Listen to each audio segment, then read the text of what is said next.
Here we go. And so welcome everyone. Today I'm very excited to introduce to you Dr. Larissa Doroshenko, who's a postdoc in the Department of Communication Studies and an affiliate faculty in the Network Science Institute at Northeastern University. Her current computational research projects explore how marginalized groups ranging from racial minorities and women politicians to pro-democratic citizens in authoritarian regimes use emerging media to gain power. Her previous research projects focused on the dark side of online media, populism, nationalism, and disinformation campaigns. Larissa received her doctoral degree in communication arts with a minor in political science from the University of Wisconsin-Madison. So we're super excited to have you here, Larissa. We're super excited to hear what you're going to speak about. So please, the floor is yours. Thank you so much, Alice. Thank you so much for inviting me. It's really my pleasure and a privilege to share with you some of my research, some of the insights, and I'm also very much looking forward to your questions, answers, feedback, suggestions after the presentation. I'm going to share my screen with you momentarily and start. Oh, wait.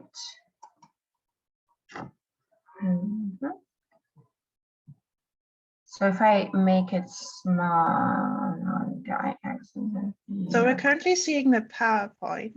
Right. Just trying to see if there's a way. Right.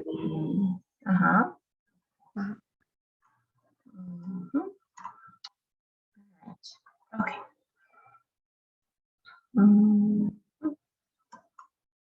Okay, great. So I'll quickly preview the kind of three main topics. So today I'll be talking about Telegram, as a social media platform. And one of the projects that I did about a year ago, like at the finishing stages for the publication right now, looks at how Telegram is used by protests by political activists in Belarus, but I know there are instances in other countries to kind of give power to people to protest against oppressive regimes in those countries. But also recently, my attention was shifting toward realizing that it's also used a lot for disinformation and propaganda purposes as well.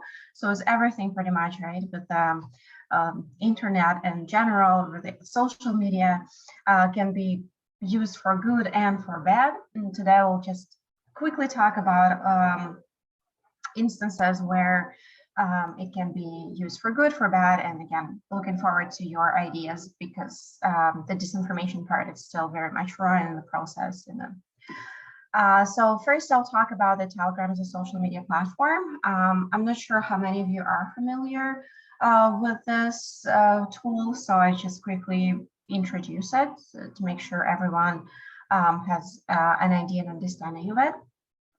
Then I'll talk about how it was used for so-called connective action or mobilizing people through digital means during 2020 protests in Belarus.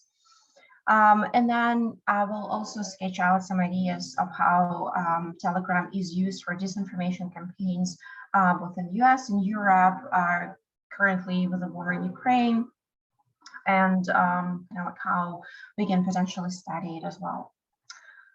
So first, Telegram. So that platform was created by Dura brothers in 2013.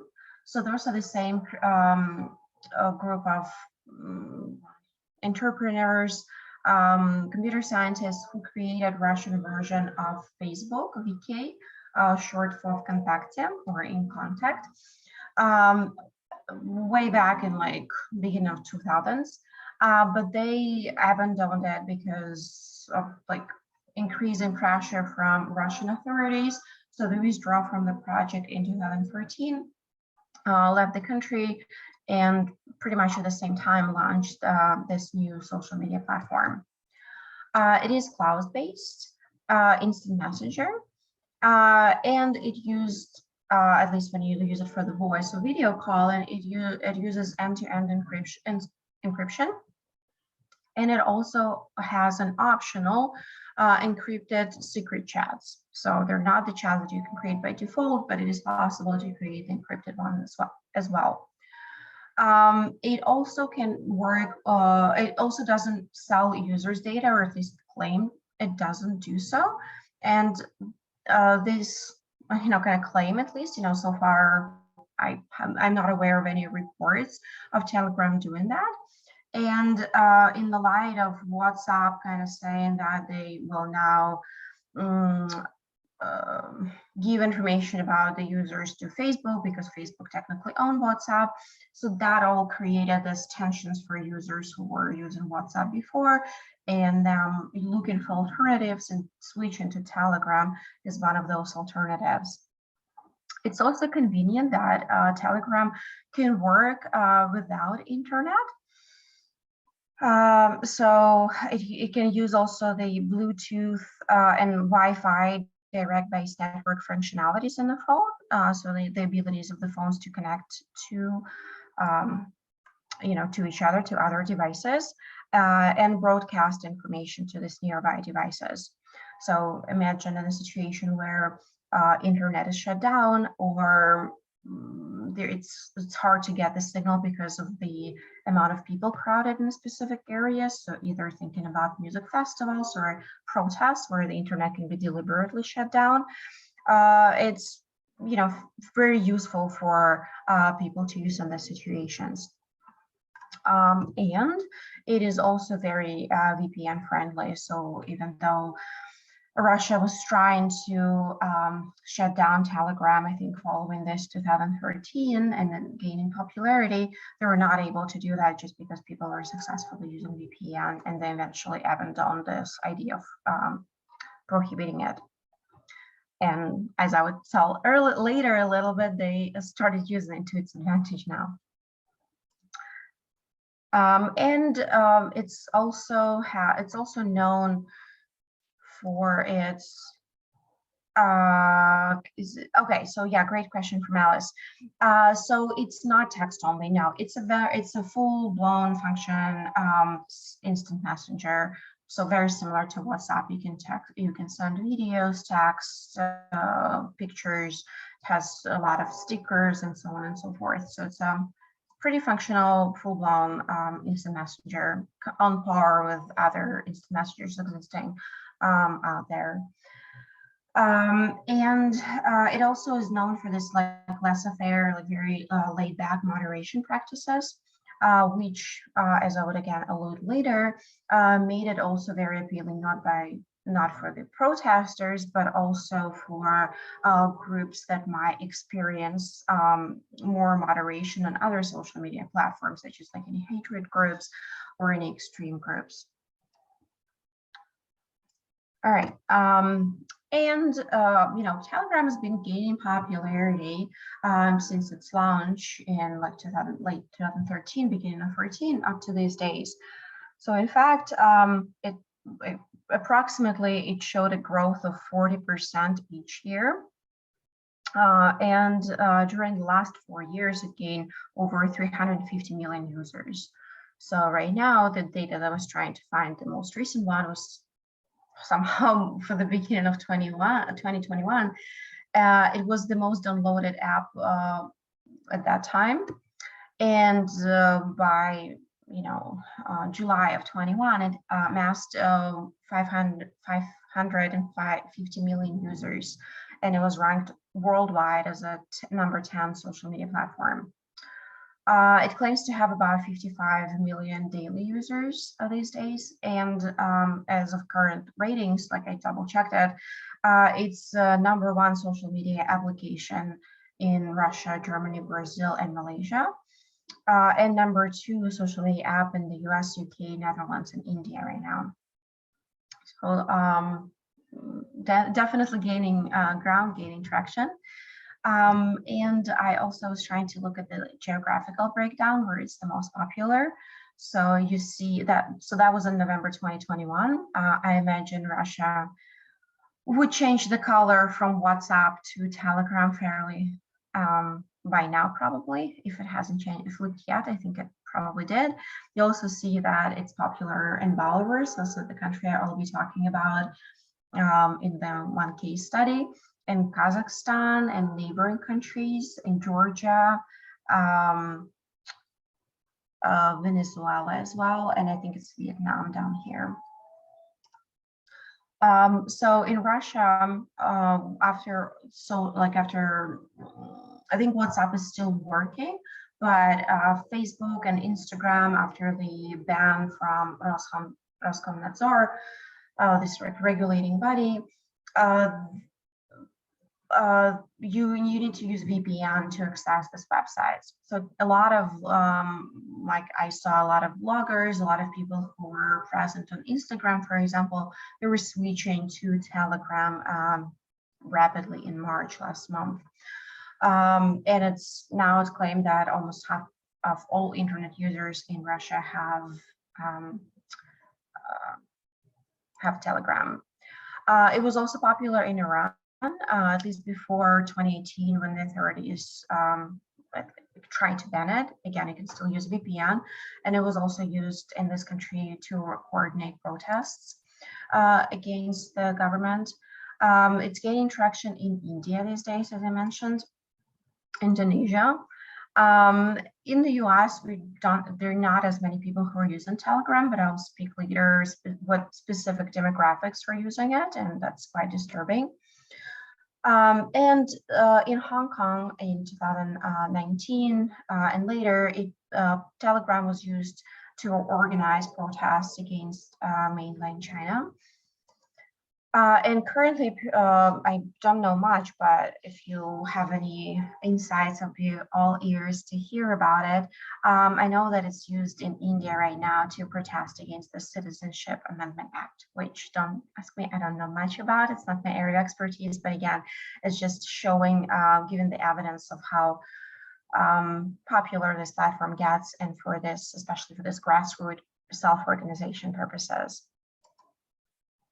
So now, actually switching the gears and talking about how Telegram is used for this grassroots activism, I will zoom in into the case of Belarus 2020 protests, which I know very well, unlike other regions. I grew up there, and I was actively taking part from a distance, from afar, rooting for democratic changes. So Telegram in Belarus was gaining traction. There were a lot of political blogs that popped in the beginning of 2020. So one of them was boasting at that time, and I was like, it was fluctuating, but at the peak time, it amassed like 2 million followers during the peak of the protests. And just to give it a perspective, the population, which I didn't do for all the other countries, Belarus has about like 9 million people total, so it's a good almost like 1/4 of the population. There are other political blogs with quite a few subscribers. And it was also used by news media. Again, see the figures, up to like half of the million people for some of them. And it was especially useful, again, for this news organizations, because some of their websites were banned or attacked oftentimes, and now even, like, again, they're banned and you can't access them unless you use VPN. So for a lot of people, since Telegram is still widely available, that is a much easier way to receive information about current events. You don't have to click on the links. It just provides you like a quick snapshots of main news throughout the day. And I know that that's how Telegram is being used in Russia these days, more and more commonly as well, for some of the news organizations that are banned by Russian authorities now after the war started. And by the end of 2020, so the year when the protests erupted, about 43% of Belarusians were using Telegram. So how this Telegram was used by ordinary people to organize the protests. So first, it was using, there were created thematic channels. So channels are really just the groups, similar to the groups for these blogs or news organizations, where you can find this account, just as you would find an account, let's say on Twitter, and subscribe to it. So it's called a channel, and you're just getting this top, like one-way information about interesting events in this community or in this news media. So there were thematic groups for hackers, students, retirees, based on like demographic characteristics. There were also groups for solidarity funds to, inform people any this kind of crowdfunding opportunities if they had to pay fines, for example, because they were arrested by police.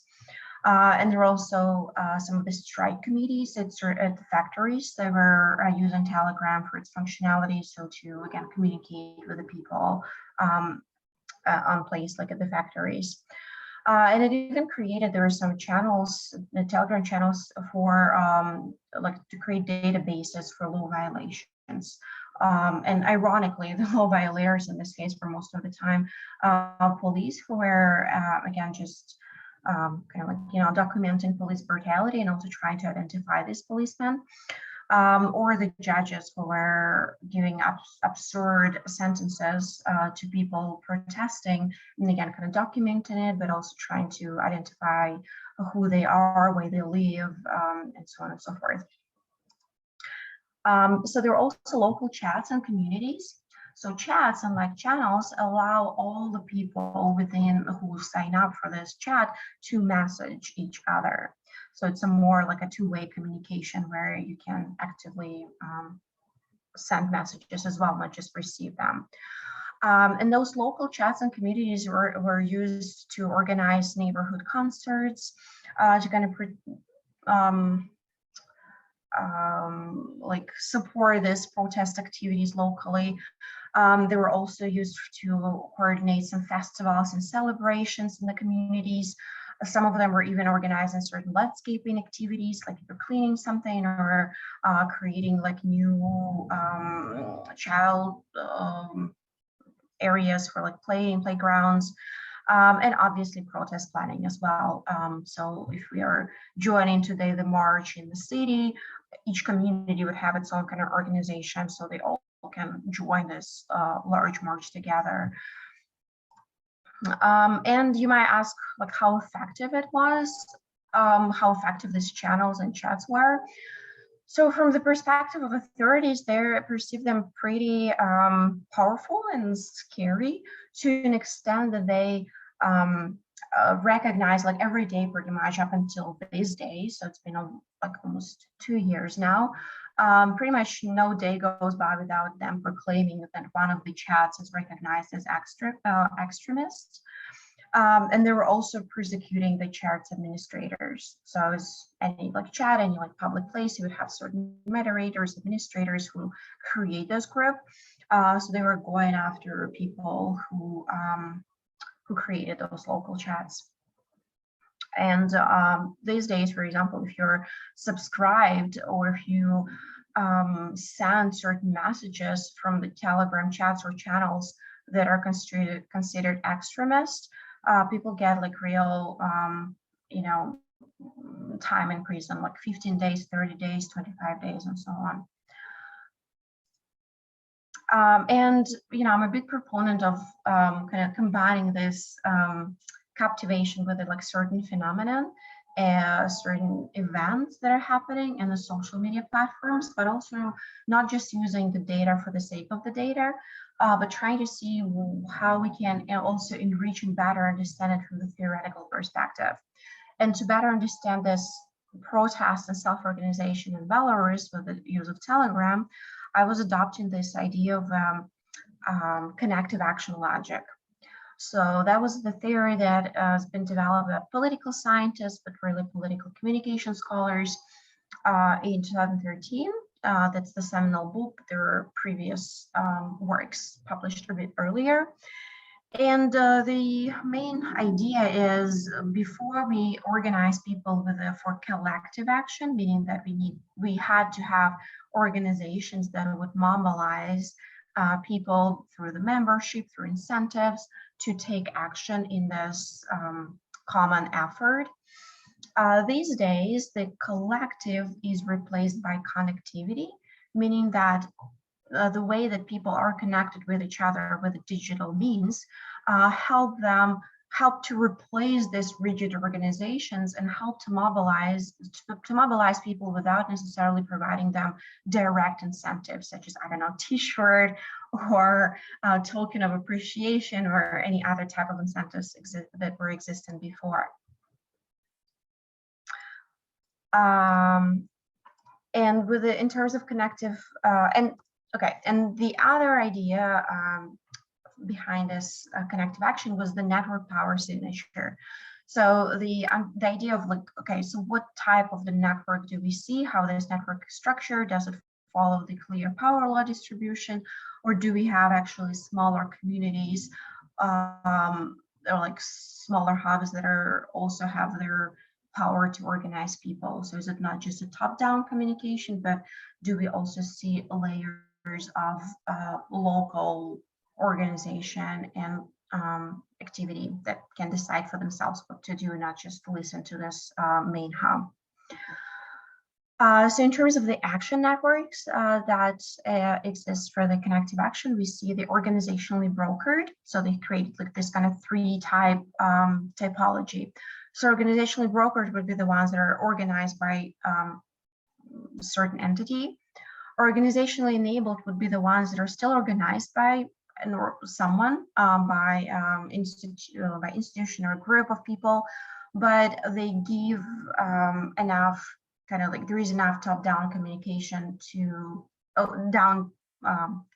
communication from like regular people who participating in this action to have a say and make decision, whereas in organizationally brokered is just the top-down communication from whoever is organizing this action. And the third type that they were talking about is the crowd-enabled.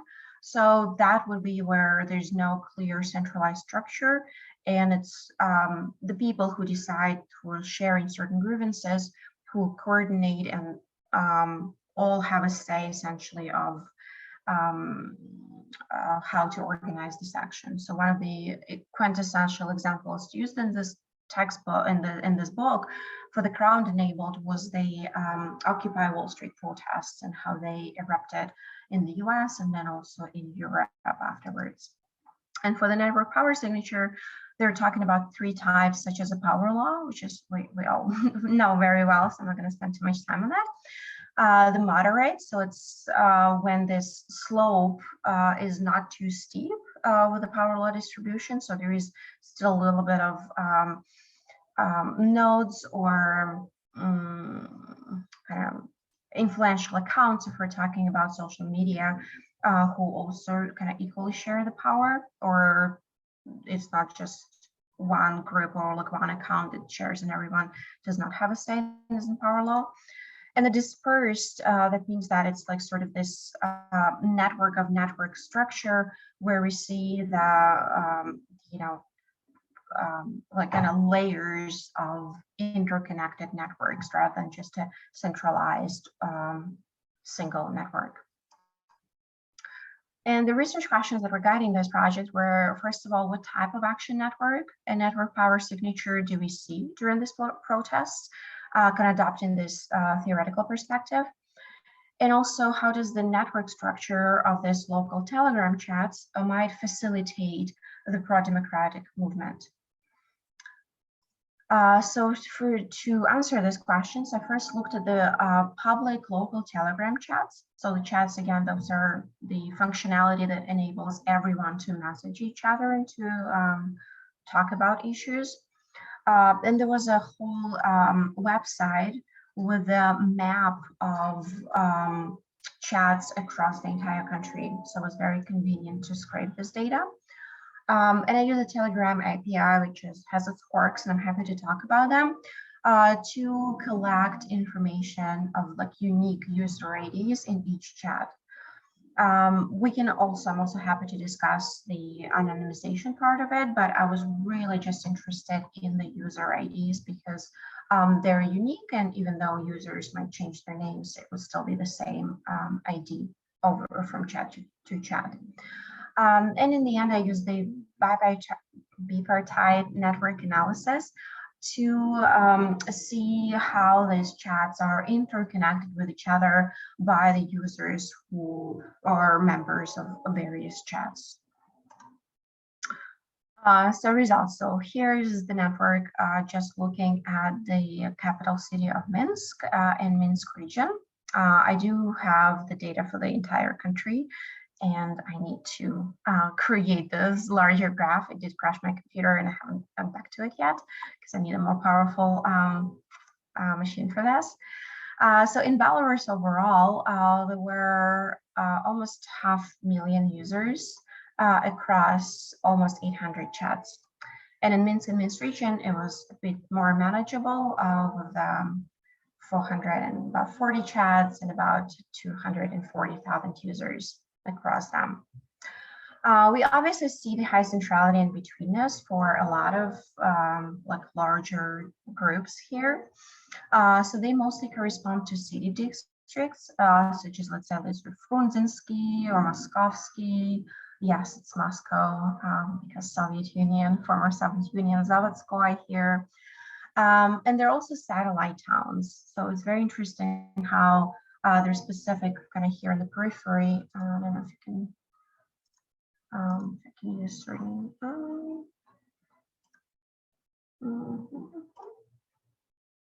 I do have a laser pointer. So we see here, like there's a Soligorsk, Zhodino, so those are all like kind of satellite towns around the capital. So that was amazing how they're attached to the bigger city network. Okay. And except for this Minsk New large chat that was created by a famous journalist and who, participated in the protest and was very sympathetic to them, all other chats were essentially created by people who lived in those neighborhoods, in those city districts, in those satellite towns. So they were not just created by organizations necessarily. It was very bottom-up initiative. And then if you look, kind of like zoom in a little bit more, we see this so-called structure of the network of networks. So we see the large city districts within it. I'm going to use the pointer again, like right here. But we also see the certain neighborhoods, such as this one, Kamenная Gorka. They are almost as large, even though they're the Kamenная Gorka is like a smaller neighborhood within the large city district of Frunzinsky. We also see, if we zoom a little bit more, so there's some of the other smaller kind of areas, with, like in this general area in the city geographically. But if we zoom in, and I don't have the functionality here, you can see even apartment buildings. So the specific chats that were created for apartment buildings in the country, or in this specific kind of areas in the city. And another thing what amazed me is that when created with this means, with these chats, the network repeated kind of geographical layout of the city. So this is the area where I grew up, so I'm very well familiar with it. And it was amazing to see how all of this is just really different kind of areas of that large city district.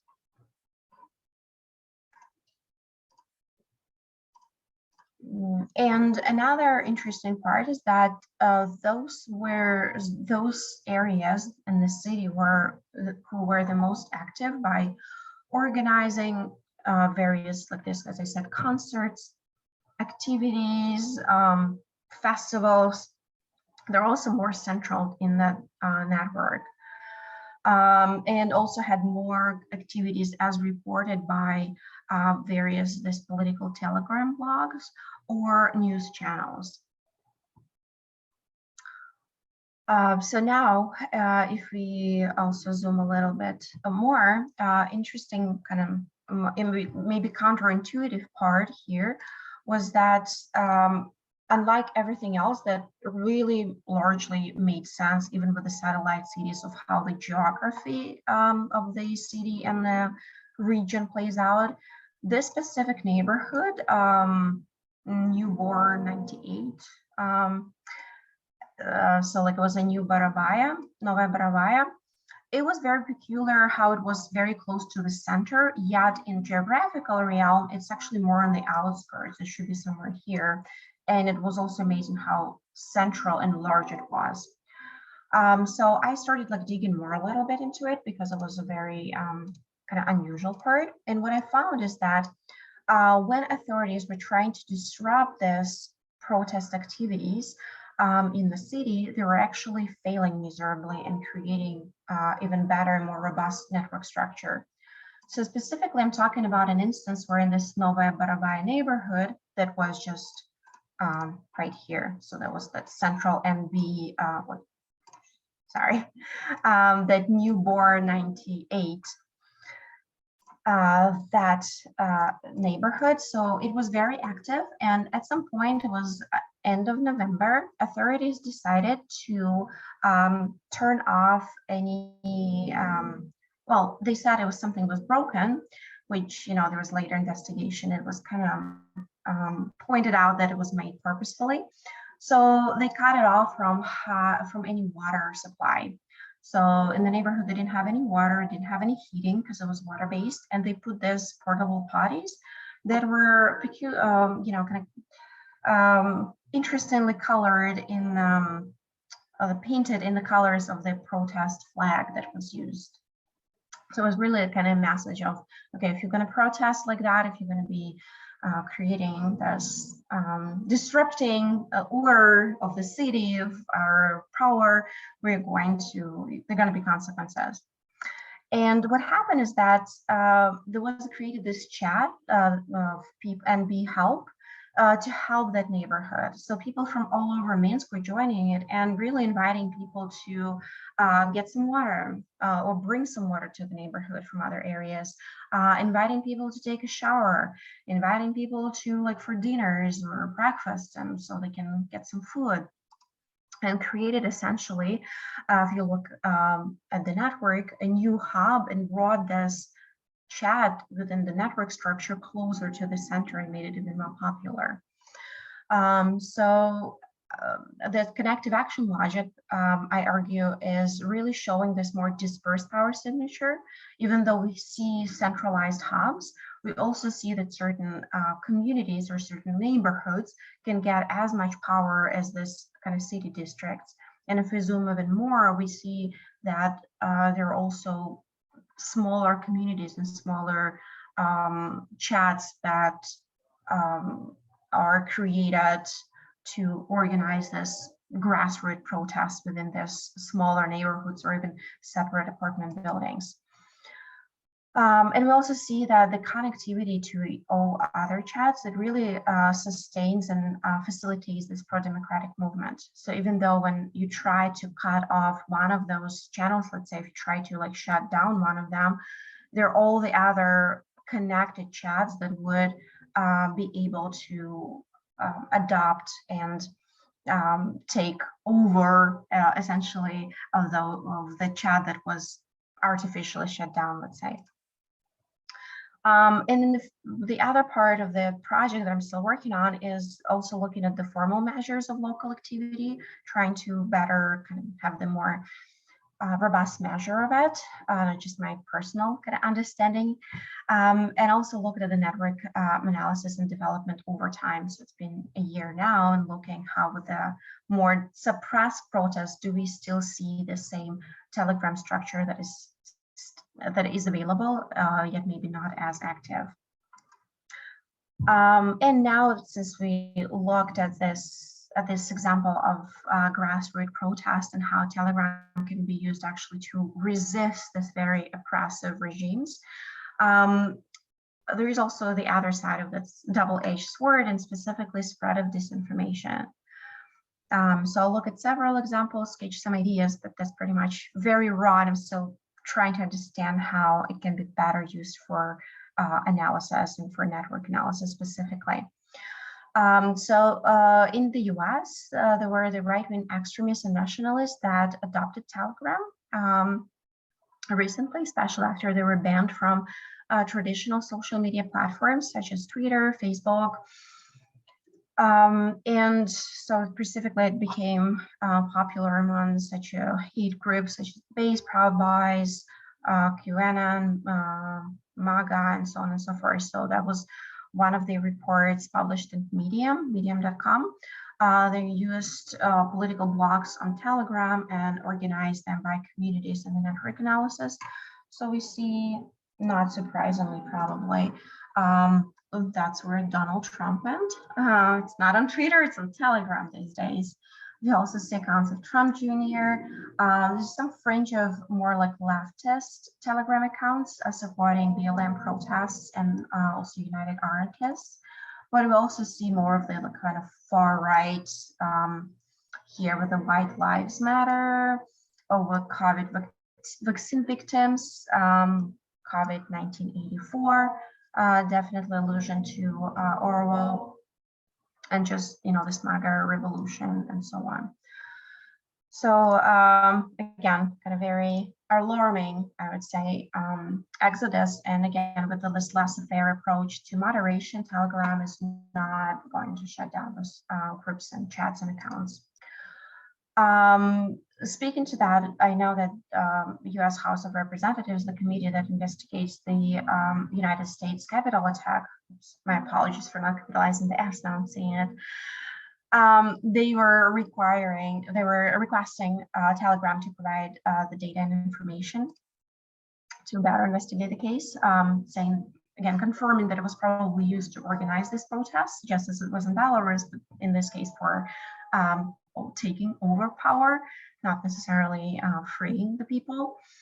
And also there was investigation that Telegram network was used to sell fake vaccine cards in the US. So the journalists who investigated it found over 10,000 vendors and groups in the United States who were selling fake vaccine cards.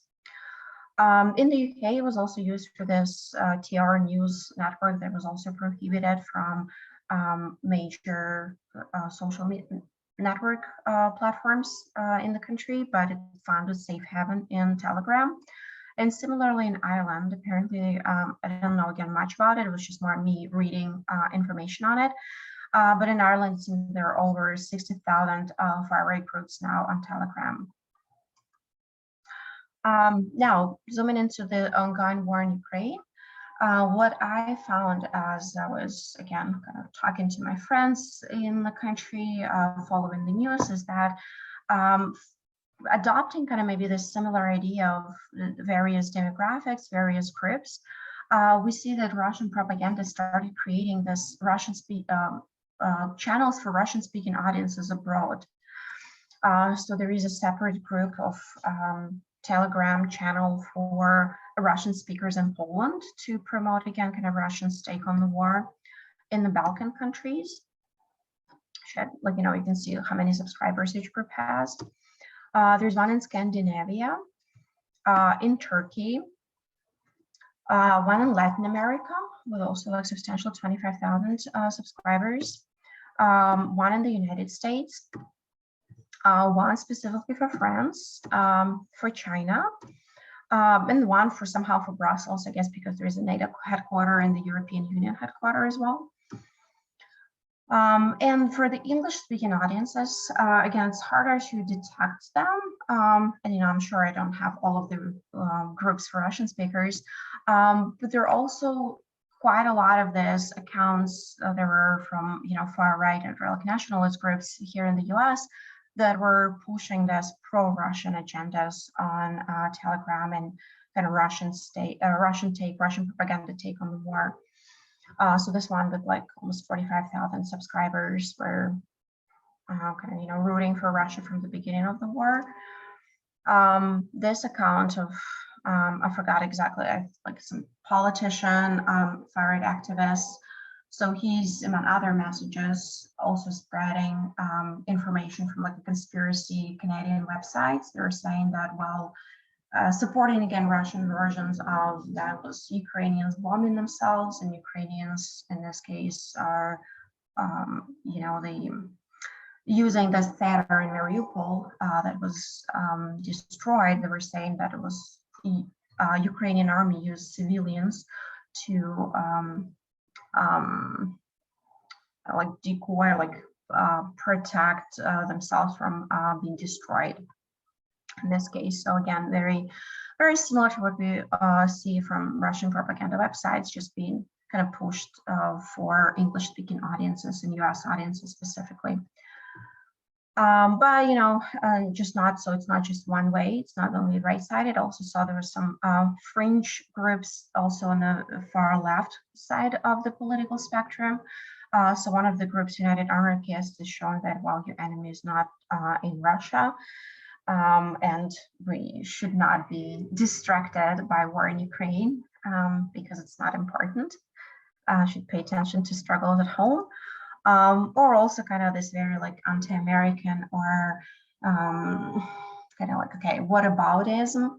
So talking about how US is also guilty of a lot of invasions, so we shouldn't be the ones now taking a stance or providing any support for Ukrainians, or not even kind of blaming Russia, because we are, as a country, as the United States, we are also guilty of this similar invasions before. So thank you so much for your attention. I'm just right at the time, 45 minutes. If you would like to, again, any questions are welcome. That's how to get in touch with me, either on Twitter or via email.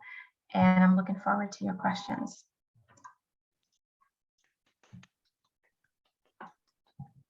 Thank you very much, Larissa. This was excellent. And as you said, excellently timed. So we have time for a few questions from the audience. Is there somebody who wants to start us off? If not, then I'll get us to warm up. So just hopping on to the very last thing that you were talking about how on Telegram in the English-speaking world, you have a lot of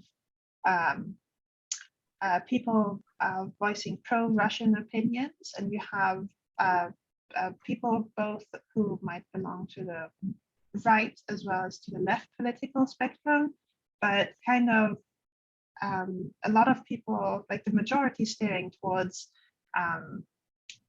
either inaction or pro-Russian action. Is that something that kind of randomly comes about in terms of like, you know, self-selection of people who decide to use Telegram in English-speaking countries? Would you think that, or do you see that as an indicator that they're both in the left and the right side of the spectrum, there are people very actively pushing propaganda for pro-Russian sources? Mm-hmm. Yeah, thank you, Alice. Great question.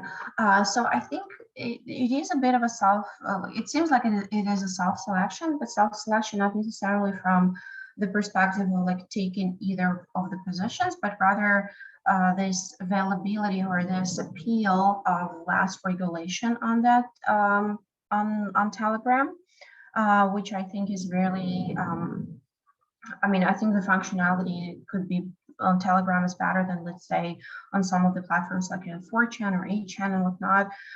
And it is appealing because it enables these groups to create, enables this accounts to create those groups, as it was have the groups, let's say, on Facebook. But now they can, so they're creating those groups or this a more centralized type of messaging of it to each other on Telegram.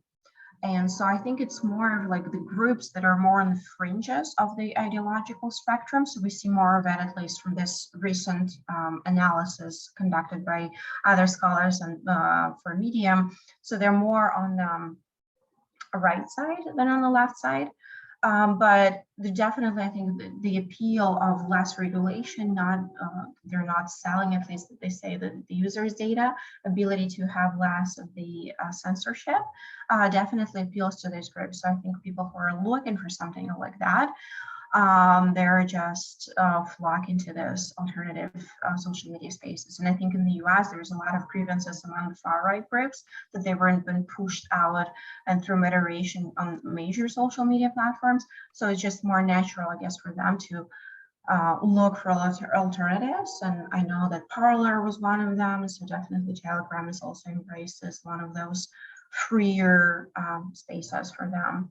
And it just, I'm sure it's not necessarily just as the because it's a Russian social platform. It focuses on the pro-Russian kind of messages. I think part of it is that those are just the groups that are more prone to spread this type of information. Or those are the groups where Russia sees an opportunity to create more divisions because if we spread messages for the far right groups, but also for the far left groups, they're opposite of each other. It creates more division in this society, which is obviously benefiting whoever is trying to kind of undermine the society, right? So the more division, then the easier it is to take over, to spread disinformation. Just a quick follow-up, and I see Francisca's hand is up, so I'll give it to you right away, the stage.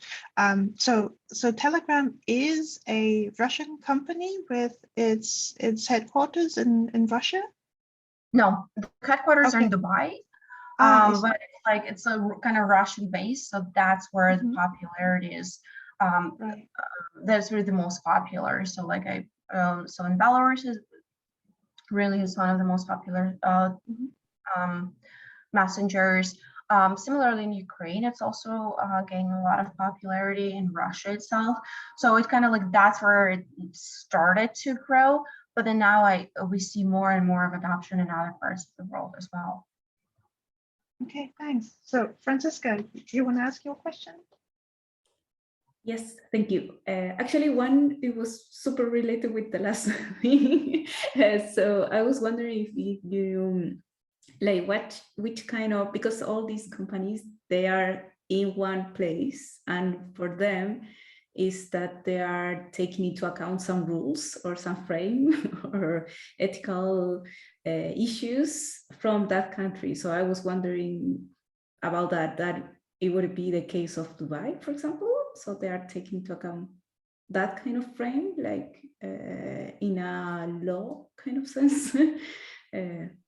And the other question that I was wondering is more about if you can share with us maybe some learning through the process of analyzing this kind of data, because we all know that it could be maybe really messy and maybe it could be useful for people who are in here. If you can just tell us maybe some learnings from this data in particular. And I was also wondering, related with that, about the language, maybe if that was an issue or not, because sometimes you have so many different languages that I can think that maybe that also complicates more things. So yes, that's it. Thanks. Great. Just to make sure that I got the very first question. So what about the regulation on the far rights exactly? Yeah, I was wondering about the regulations, where they came from, because we know that sometimes social media, they have some rules, but really in the gray area, and maybe they obey some countries in which they are established already. So maybe that's the same question that was saying Alice just before, because no, that's great. Maybe it's Dubai, or maybe it's another thing, I don't know. Yeah, no, it's great, and I think it's a bit different. So when it comes to like the overall kind of rules that Telegram has, is that they're saying that we're against like hate, right?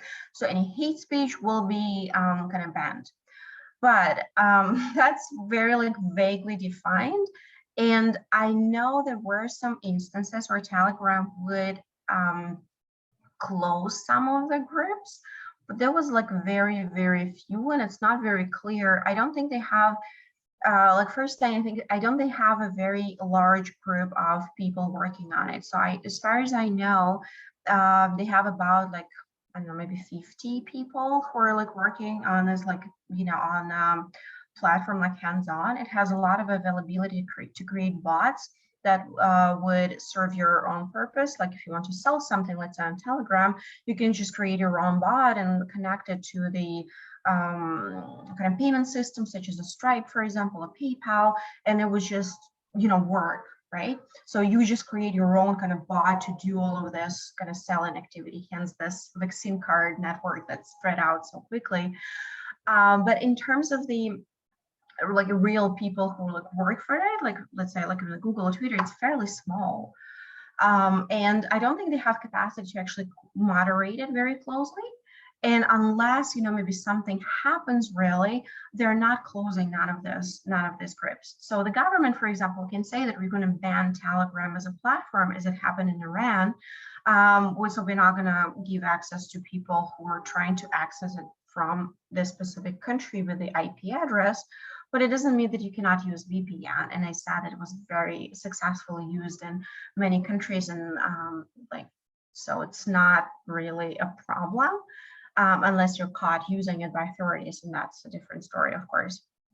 And so there's no really regulation. So when you try to report specific group to Telegram, they're not necessarily going to ban it. Like, for example, I don't think there's any critical mass. So some of the groups, how I discovered them was that in the beginning of war, Ukrainian parliament posted on its own Telegram channel, posted the list of these accounts that were targeting these Russian-speaking audiences abroad and asked users to report them, but none of them were closed. So I'm pretty sure, the message was widespread. Fair amount of people would probably report these groups, but it didn't have any effect. So it's really unclear how they're regulated, and instances where those groups were closed, there were like, I don't know, you can probably count them by like, I don't know, 5s, 10s, not more. So it's not like widespread as it would be on Twitter or on Facebook. And the learning, so the languages. So one part I think is, as long as you know the context of what's going on and how Telegram used in that specific area of your interest or of your study, it actually it's fairly straightforward in terms of like language used. So I did not look at the content of any messages. So I was mostly curious to just look at these user IDs and how in the specific channels and how the channels were connected through this shared amount of users. So in this case, I really didn't even dig into any of the languages, but it obviously helped me to know how this chats were organized, and also having access to the full list, because essentially they were encouraging people to share, especially in the beginning of protests, to share their local chats, so that other people who might be interested in joining them can easily find them. Like, let's say I live in the neighborhood, I want to join this chat, here is the list, and I can find it by my neighborhood in the city and join it. So that was making it easier.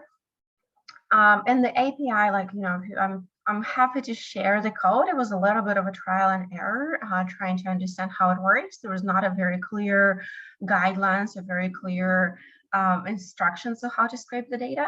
But I'm happy to share the code if anyone is interested here. So at least I have a code of how to scrape messages and how to scrape like this metadata from the users. Thank you.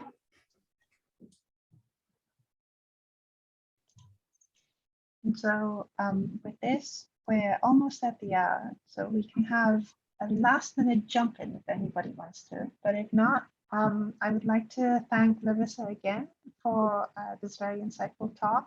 And I hope that you get to catch a bit of the marathon going on today in Boston. I can hear people screaming outside. Wow. And so, yeah, everyone, thank you for being here. Enjoy the rest of your day, and we'll see you back next week for another talk. Thank you so much for having me.